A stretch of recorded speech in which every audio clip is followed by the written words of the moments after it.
malala amin'ny tompo tsy tsahatra hitombo aminao indray ny fahasoavana sy ny fiadanana avalin'Andriamanitra raintsika sy Jesosy Kristy tompo. Amen.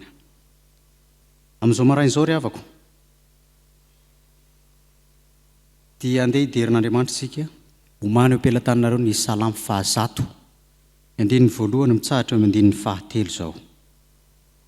Salamo 100 andininy voalohany mitsahatra eo andininy 3. Tsangana isika rehetra hiderin'Andriamanitra. Hiderin'Andriamanitra isika manao hoe miobio an Jehova ary tany rehetra, mampo an Jehova amin'ny fifaliana, mankanesy eo anatrehany amin'ny fiobiana. Aoka ho fantatrareo fa Jehova no Andriamanitra, izy no nanao antsika ary azy isika dia olony sy ondry fiandriny. Amen. Vavaka isika. Ry Andriamanitra telo izay iray eo, dera tokoa anao fa Andriamanitra nanao izao tontolo izao ianao, ary Andriamanitra miaro izao tontolo izao am-pelantananao ianao, fa indrindra Andriamanitra miaro anay olombelona mpanomponao ianao, ary izany fiarovanao izany indrindra no mbola tsy mahalany-dritra anay ankehitriny, fa nomenao aina vaovao, fanahy vaovao, vatana vaovao, fo vaovao zahay amin'izao maraina izao raha hiatrika ity herinandro ity indray.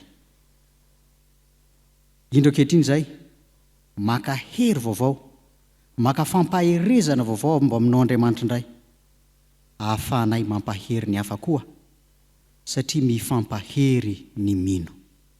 Tompo Andriamanitra io, raha tonga eto ary izahay dia ianao Andriamanitra irery ihany no miaramina eto. Na izany aza Tompo ankehitriny izahay dia mahatsiaro fa tsy tanteraka teo anatrehanao ka mifona aminao. Avelao ny elokay Jesosy, ary raha antanteraka izao fampahofavahana marain'izao izahay dia mba ho tafaray marina aminao tokoa aminao ilay Andriamanitra be fitiavana sy mampahery anay isan'andro. Izany vavaka ataonay aminarinao Jesosy. Amen. Hipetraka ianareo ry havako. Hivavaka isika. Jesosy ankehitriny izay dia tonga amin'ny fotoana andrenisanay ny teninao, dia sokafa avokoa ny masom-panahinay rehetra ahafahanay mandray izany.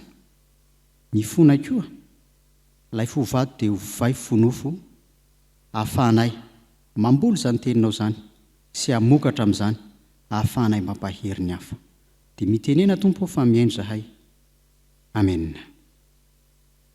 Ny mofinainantsika amin'ity anio ity ry havako dia ny salamo 170 ny andininy voalohany mitsahatra eo amin'ny andininy 120. Ny salamo 170 ny andininy voalohany mitsahatra eo amin'ny andininy 120. Amin'ny anaran'ny Tompo manao hoe Andriamanitra no aro sy hero antsika, mpamonjy mora azo indrindra amin'ny fahoriana izy, koa izany no tsy hatahorantsika na dia ho levona aza ny tany, na mifindra ho any anatin'ny ranomasina aza ny tendrombohitra, na ny rondrona sy ny samboaravoara aza ny onjany, ka miorooro ny tendrombohitra noho ny fisafokany. Misy hony koa ny sampany dia mampifaly ny tanan'Andriamanitra, fonena masiny avo indrindra. Andriamanitra no eo afovoany ka tsy mba hihetsika izy. Andriamanitra no hamonjy azy rehefa madiva ho maraina ny andro. Nitabataba ny firenetsamihafa, nikorokorana ny fanjakana maro, nanonona ny feony izy ka niempo ny tany. Jehova Tompo maro no momba antsika, Andriamanitra Jakoba no fiarovana ho antsika. Avidy ireo ny asan'i Jehova izay mahatonga faharavana ety an-tany. Mampitsahatra ny ady hatramin'ny faran'ny tany izy, manapaka ny tsipika sy manito ny lefony izy, ary mandoro ny sarety amin'ny afo. Mitsaharaka aoka ho fantatrareo fa izao no Andriamanitra, hisandratra amin'ny firenetsamihafa aho, hisandratra amin'ny tany aho. Jehova Tompo maro no momba antsika, Andriamanitra Jakoba no aro ho antsika. Amen. Ray masino manamasinana amin'ny fahamarinana, ny teninao ny fahamarinana. amen. Revako malala amin'ny tompo, mbola hitombo aminareo hatrany ny fahasoavana sy ny fiadanana avy amin'Andriamanitra raintsika sy Jesosy Kristy tompo, amen. Araka nefa novakitsika rehetra teo dia ny salamo 420 mitsahatra eo 120 no akana ny afatra ao antsika amin'izao maraina vaovao izao. Rehefa mamaky ity tenin'Andriamanitra ity, tsy tenin'Andriamanitra ity sika ry havako, izay salamo fihirana ny iray natao andapa tamin'ny andro ny nanjakan'i Davida, dia tsapy eo raha ny tontolo-piainan'i Davida teo amin'ny fanjakana manokana ny jerena, fa ny fiarahana amin'Andriamanitra dia hoe tsy hoe misosa ho azy fotsiny akory, fa misy ny olana setraina, misy ny zavatra maro samihafa izay tsy maintsy iainana, eo ny sarotra, eo ihany koa ny mora,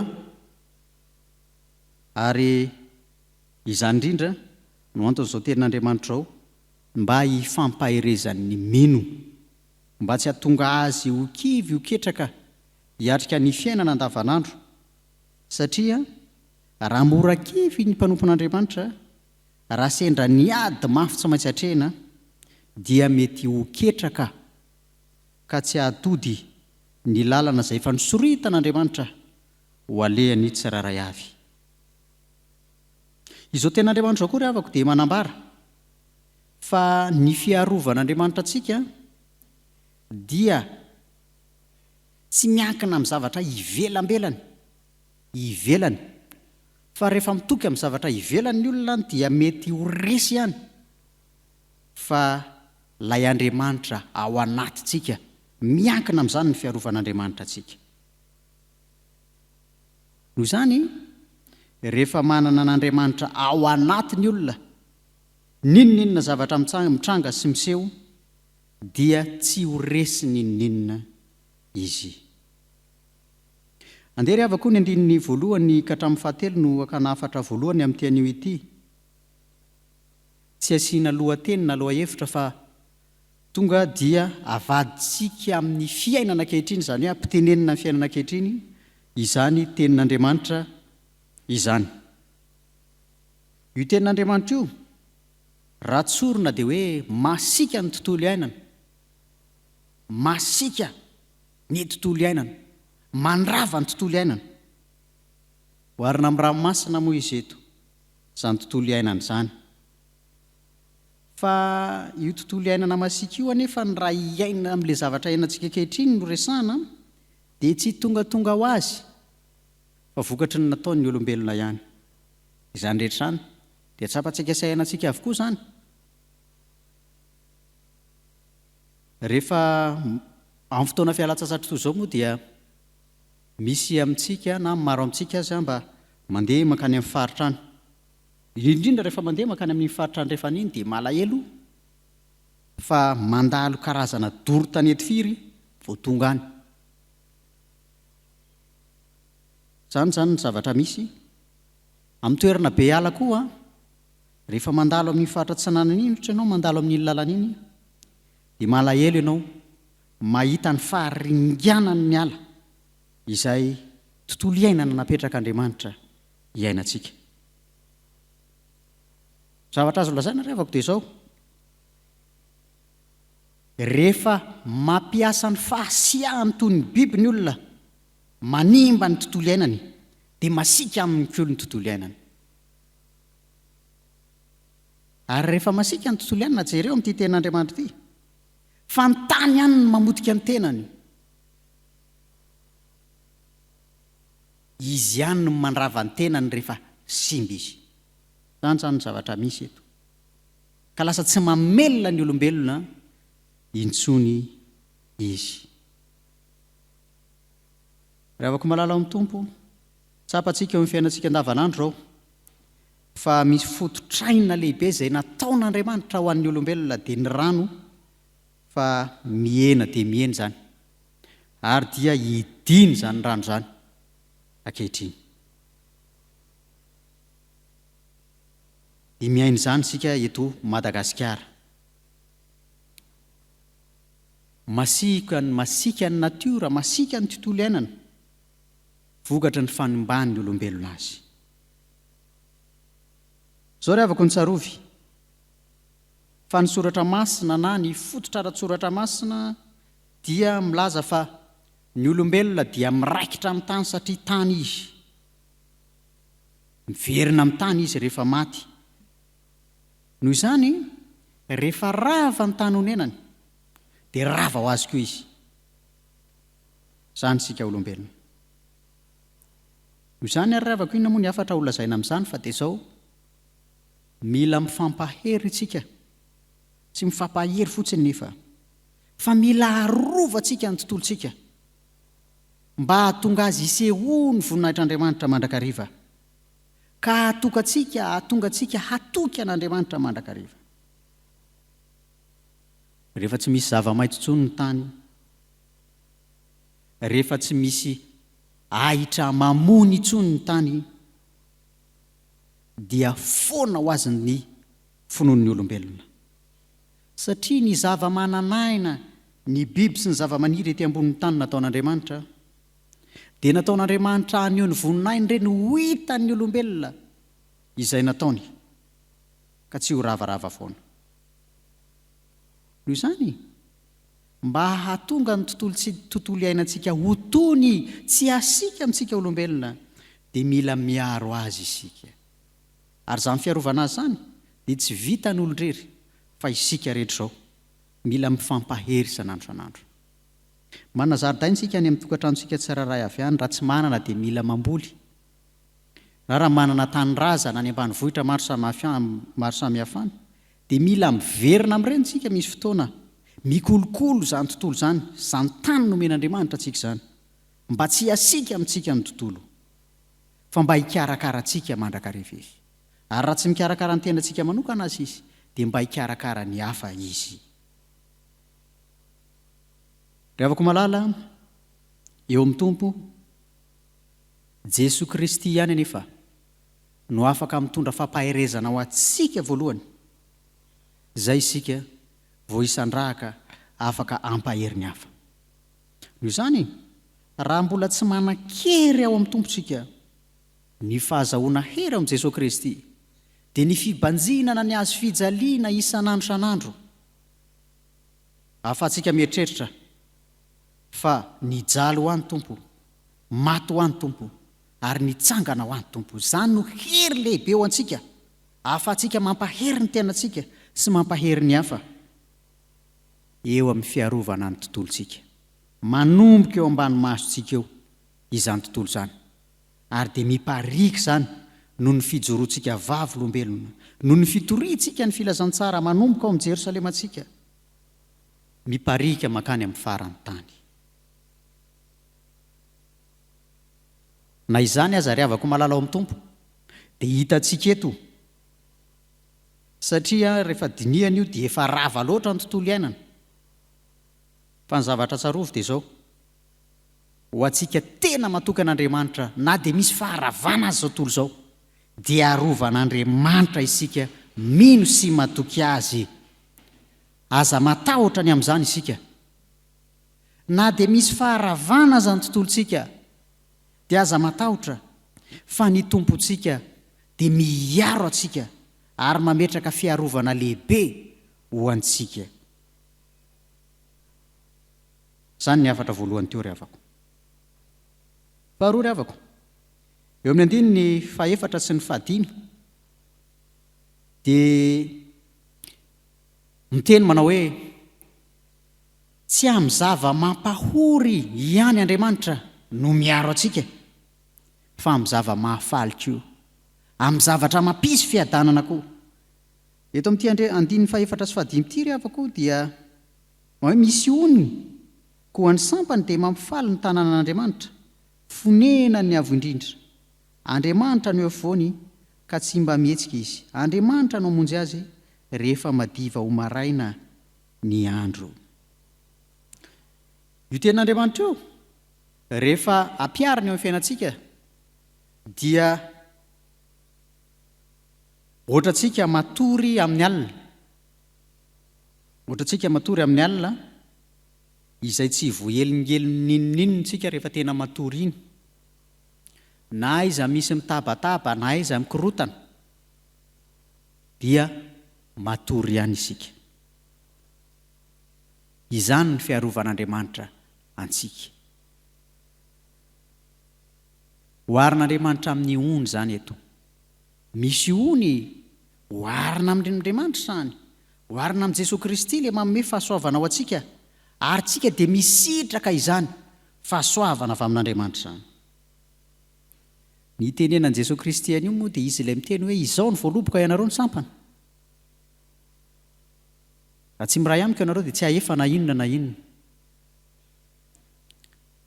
Andriamanitra no mamelona antsika isan'andro isan'andro, mitondra fahavelomana ho antsika isan'andro isan'andro, mitondra aina ho antsika isan'andro isan'andro. Noho izany ny takin'ity tenin'Andriamanitra ity ry havako dia izao: aza misaraka amin'Andriamanitra. Fa raha vao misaraka amin'Andriamanitra tsika dia tsy manan-kery intsony, ka na ny tenantsika aza dia hiena ny herintsika, eo ampiatrehana ny fiainana andavanandro. Aza misaraka amin'Andriamanitra. Jesosy Kristy ihany no ifikiro fa izy no ony mamelona antsika isan'andro isan'andro eo amin'ny fiainantsika. Ry havako malala ao amin'ny Tompo, eo amin'ny fiainan'ny zanak'olombelona matetika, raha vao mitobaka eo amin'ny heverino fahasoavana dia haitsika mandrakariva ny hoe manadinodino an'Andriamanitra ny olona, tapaka amin'ny fifandraisana amin'Andriamanitra, verivery hevitra any amin'ny zavatra hafa izay tsy mahavokatsy ho an'ny olona. Hany ka na ny fotoana lehibe hiangonana aty amin'ny fiangonan'Andriamanitra aza dia toa soloana zavatra hafa na misolo zavatra hafa indraindray. Raha manana andraikitra aty amin'ny fiangonana moa dia miala tsiny lava, atao ihany ny fialan-tsiny mba tsy hanana-tsiny eo amin'ny olombelona. Fa eo amin'Andriamanitra dia tsy misy fialan-tsiny zany. Noho izany ry havako malala ao amin'ny Tompo, ho antsika rehetra mianoka ny fiadanana omen'Andriamanitra antsika isan'andro isan'andro, toy ilay toromaso-pahasambarana izay iainantsika rehefa matory iny, dia hisitrao zany. Ary rehefa misitraka izany ianao dia aza avotsitra izany.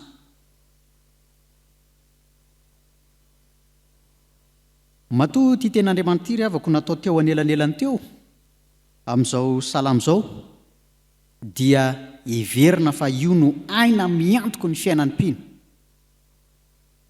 ny fametrahana an'Andriamanitra ono mamelona, ho loharano velona. Ny synodam-paritany Ambovombe Kristy rano velona dia natao izany ny anarany, Ambovombe Kristy rano velona, satria na dia heverina ho maina aza ny tany, tsy misy rano, heverina fa marisarisa aza ny fiainan'ny olona, Jesosy Kristy kosa dia rano velona mamelona ny fanahin'ny olona. Amintsika kristianina dia ny fanahy no motera. Ny fanahy no motera, io no manetsika ny saina, io no manetsika ny vatana, io no manetsika ny feon'ny fieritreretana, io no manetsika ny retsika samihafa amin'ny vatana, io no manetsika ny vavahady-tsaina dimy eo amintsika olombelona mba hahafahany mandeha sy miasa, ka tsy miankina amin'ny fahamainany tany jerena toy izao ny fiainantsika, fa ilay fiadanana ao anatintsika miaraka amin'i Jesosy Kristy, ilay loharano velona. Aoka atoko izany tsika ry havako. Ary amin'ity andro an'io ity indray, raha hiverina any amin'ny fiainantsika isika, dia hieritreritra mandrakariva fa ninonninona zava-misy zava-miseho dia misitraka fiadanana avy amin'Andriamanitra mandrakariva isika. Faraparany ry havako dia izao. Ny andininy fahaenina ka hatramin'ny faha 1 dia milaza fa Jehova dia miaro ny olona eo anatrehany ady maro samihafa. eo anatrehan'ny ady maro samihafa. Misy adiny samy fanjakana eo. Jereo ny fanjakana ny velany ihany toy ny any Israely sy ny sisa izay manao ady tany goavana. Adiny samy fanjakana. Fa aty amintsika koa aza miaraka amin'ny Frantsay ohatra dia miady tany miady nosy koa isika. Dia ilay nosy ny paritaka izay mbola edina mafy ny azahoana azy ankehitriny.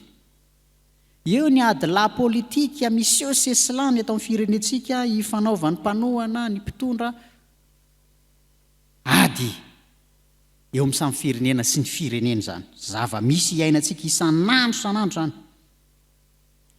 Ny fanontaniana dia hoe mitodika marina amin'Andriamanitra ve ny olona mba hampitsaharany zany ady zany. Eo ambany eo mantsy dia Jehova mampitsahatra ny ady. Fa tsy mampitsahatra ny ady fotsiny Andriamanitra raha tsy mitodika any aminy ny olombelona, mitodika any aminy ny mpitondra fanjakana. Inona ny adiditsika ry havako? Ny adiditsika dia mitondra-bavaka ireny mpitondra fanjakana ireny. Mitondra-bavaka ny mpisehatra maro samihafa any amin'ny raharaham-panjakana maro samihafa mba hahatonga azy ireo hitodika any amin'Andriamanitra ka ahafahan'Andriamanitra mampitsahatra ny ady izay misy iainana eo amin'ny firenena sy ny firenena samy firenena. Avako malala amin'ny tompo. Aza mitaray tanamepaka amin'izany, aza kivy amin'izany, fa mila mivavaka mandraka rivotsika amin'ny sehatra rehetra sy ho an'ny olona rehetra amin'ny fomba rehetra raha tsy reraka isika. Ho an'Andriamanitra ny voninahitra, ho antsika kosa ny teny izany hasoa ny tena sy ny fanatsika. Amen. Ivavaka isika. Andriamanitra misaotra anao izay noho ny amin'ny teninao izay nambaranao tamin'ity androany ity. Teny manambara fa na dia rava aza ny tontolo iainanay noho ny etraketraka olombelona ihany. Izay mpanomponao kosa dia mijoro, mifampahery mba hahafahana mamerina izany indray. Satria rehefa mitoky aminao izay dia manan-kery ahafahanay mikolokolo izany tontolo iainanay izany isan'andro. Miainga eo aminay eo izany. Ary ny fijoroana efa volombelona dia hitan'ny hafa izany satria ny manao ihany no mahatarika ny hafa. Eo ihany koa Tompo, tamin'izao tenin'Andriamanitra izao ihany, fa ianao Andriamanitra dia ono mamelona anay satria tepolinao zahay, onenanao. Ka rehefa tsy misaraka aminao izay toy ny teneninao Jesosy Kristy hoe izao voaroboka ianareo ny sampana, dia mianoka ilay fiadanana sy fahasambarana aminao Jesosy Kristy, ilay fanantenanay ny amin'ny ho avy rehetra. Fa tsy izany ihany Tompo, fa izay rehetra izao koa dia manana didy sy manana andraikitra amin'ny fitondranay ambavaka ny ady eo amin'ny fiarahamonina, eo amin'ny firenena, eo amin'ny samy firenena izay tazanay sy miatraika amin'ny fiainanay azy, noho ireo zavatra maro samihafa izay mbola ekinanay aloha amin'ny any ivelany any. Ny mila mitondra-bavaka izany firenena samihafa izany mba ho atsahatra ao Andriamanitra ny ady. Izany anefa dia tsy mandeha ho azy, fa mila mitodika aminao ireo mpitondra samihafa sy tompon'andraikitra samihafa amin'izany sehatra izany. Ankehitriny andro izay Tompo raha hiatrika ity tontolo andro ity indray, dia taio arovy ambino zahay amin'ny asa tanterahana, amin'ny mety ho fianarana, amin'ny adidy maro samihafa izay tsy maintsy ho tanterahana, dia ambino zahay, arovy zahay, taio zahay. Tompon'Andriamanitra io. Ankehitriny mitondra-bavaka manokana ny ray aman-dreny mpitandrina izay tsy dia salama loatra. Ianao no hamehery ho azy. Ary izay rehetra dia hivavaka ho azy mandrakariva amin'izany asa tanterahany, ny amin'ny fitoriana ny filazantsara anao eto amin'ity fitandremana ity izany. Dia omba hasiaro azy ianao amin'izao tontolo andro izao, hiaro ny ankohonany ihany koa. Izay rehetra tsy voatononay Tompo tamin'ity anio ity nefa fantatrao fa mahasoanay, dia tovy aminay izany. Mivavaka kosa izao dia ataonay amboara ray amin'ilay vavaka tsara indrindra nampianarinao mpianatra ao fa izay manao hoe: Ranaiza ny an-danitra, ho amasina ny anaranao. ho tonga any ny fanjakanao, atao any ny sitraponao ity atany tahaka ny any an-danitra. Mihano izay anina saza ao anay ary mamelà ny elokay tahaka namelana azy izay meloka taminay, ary aiza mitondra anay amin'ny fakapanahy, manafana amin'ny ratsy ho anao ny fanjakana sy ny hery ary ny voninahitra mandrakizay. Amen. Raisa ny finoana sy ny fanantenana ry havako ny tsodrano tononona amin'ny anaran'i Jesosy Kristy tompontsika manao hoe: hitanao ny Tompo ka hiaro anao, ampamirapiratra ny tavany aminao ny Tompo ka hamindra fo aminao, anandratra ny tavany aminao ny Tompo ka home anao fiadanana. Amen. Hipetraka ianareo ry havako hivavaka mangina isika.